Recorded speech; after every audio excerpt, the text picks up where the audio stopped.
We, the jury, find the defendant, John Ortiz-Kehoe, guilty of first-degree premeditated murder.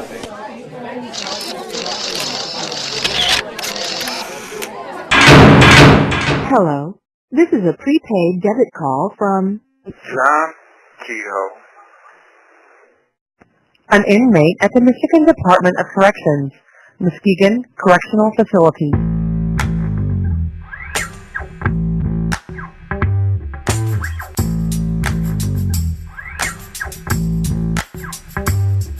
from a 7 by 10 foot cell of a Michigan prison. I am John Ortiz-Kehoe, and welcome to Creating a Cannibal. Creating a Cannibal is a podcast dedicated to exposing the truth behind the wrongful conviction that left me labeled as a monster and sentenced me to die in prison. Now, for the first time, you are about to hear the true story of what happened inside and outside of the courtroom. I'll reveal the names of witnesses who took the stand and tell you what they said. You'll find out who was actually involved and learn about the role they played in framing me for a crime I didn't commit. For 20 years, I was silenced by the concrete walls and razor wire that surrounds me. And for 20 years, the media ran with a one-sided version of this case, a version that is full of distorted evidence and outright lies. They gave you sensational headlines, but me, I'm giving you the truth. For the first time since December of 1993, I spoke openly about what happened the night Rose died. I didn't testify because I wanted to. I testified because innocent people were being dragged into this mess by an overzealous prosecutor who didn't care about whose lives he ruined as long as he got a conviction and gained some personal publicity. So I took the witness stand and I confessed to every part of the crime I committed. But my time on the stand was far from over, because after I finished giving my testimony, Assistant Prosecutor Kelsey was allowed to proceed with his cross-examination, and the prosecutor's job was to trick the jury into believing that nothing I said was true. This is Creating a Cannibal, Episode 11, Cross and Rebuttal.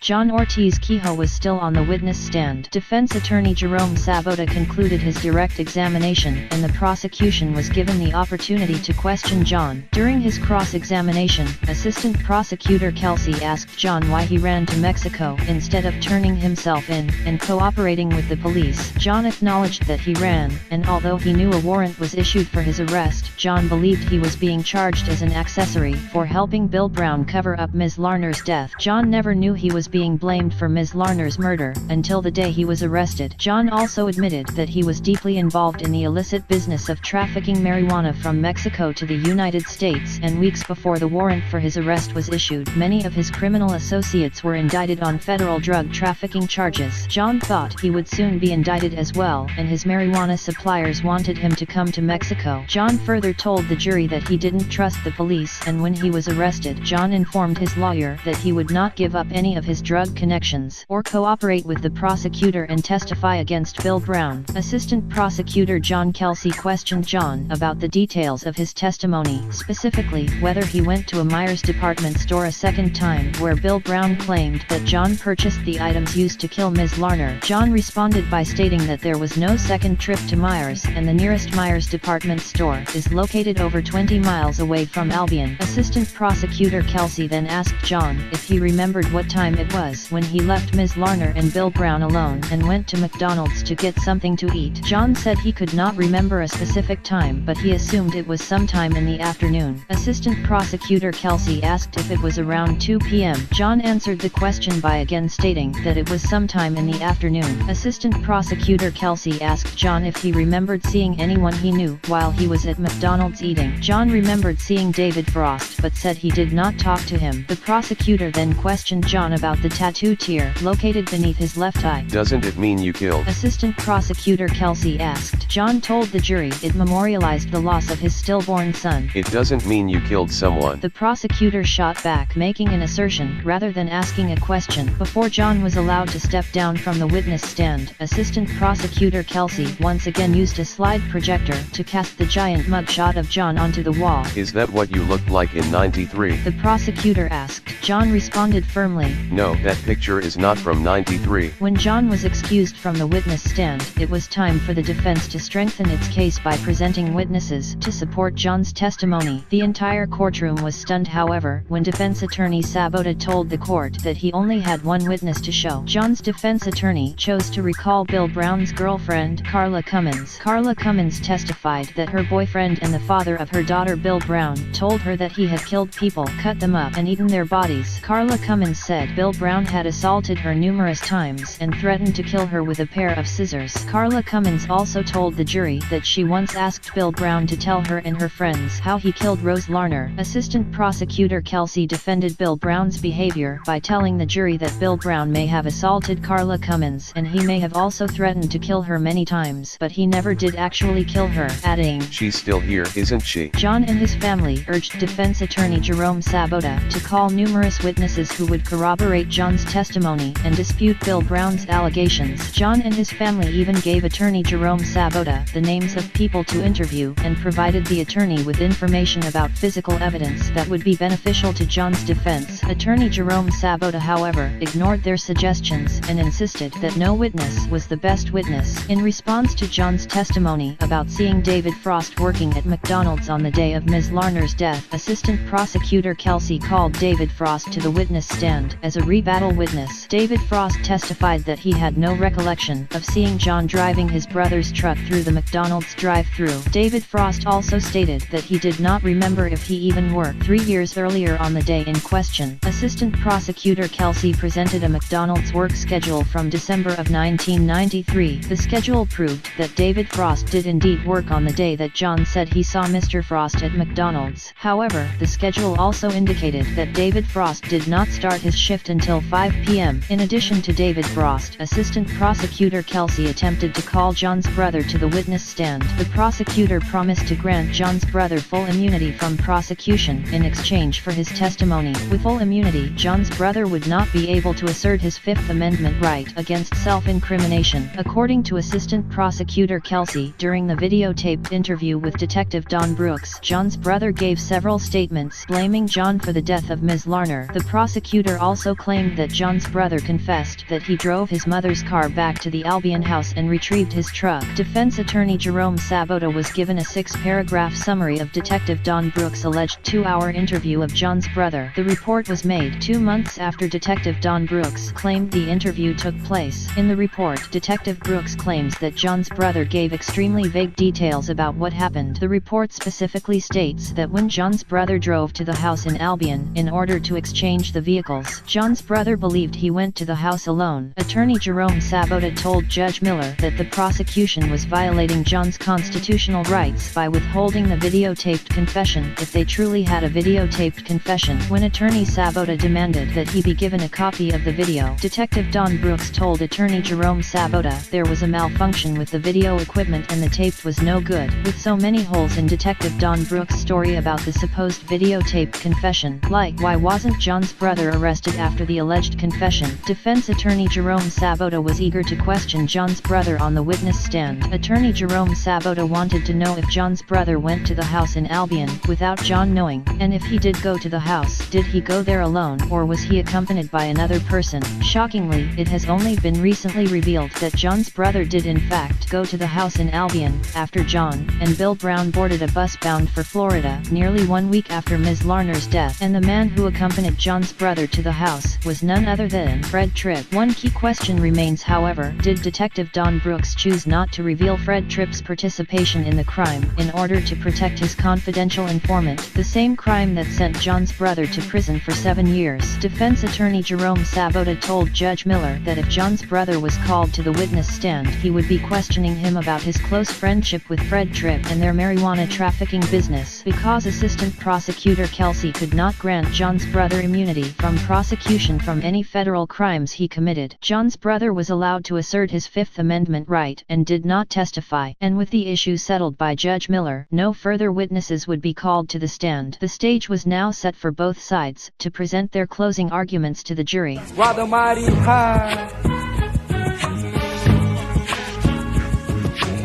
I stepped down from the witness stand, feeling confident the jury could see that the prosecutor was trying to deceive them. He took his shot and attempted to poke holes in my testimony, not by asking questions, but by making statements about the evidence that were blatantly wrong. I had no idea that he was just priming the jury for the lies he would plant in their minds the next day during his closing argument. But first, my lawyer would deliver his closing argument, and he would be asking each juror to carefully consider the actual facts of the case before deciding who the real killer was. Next time, in episode 12, the vote is closed.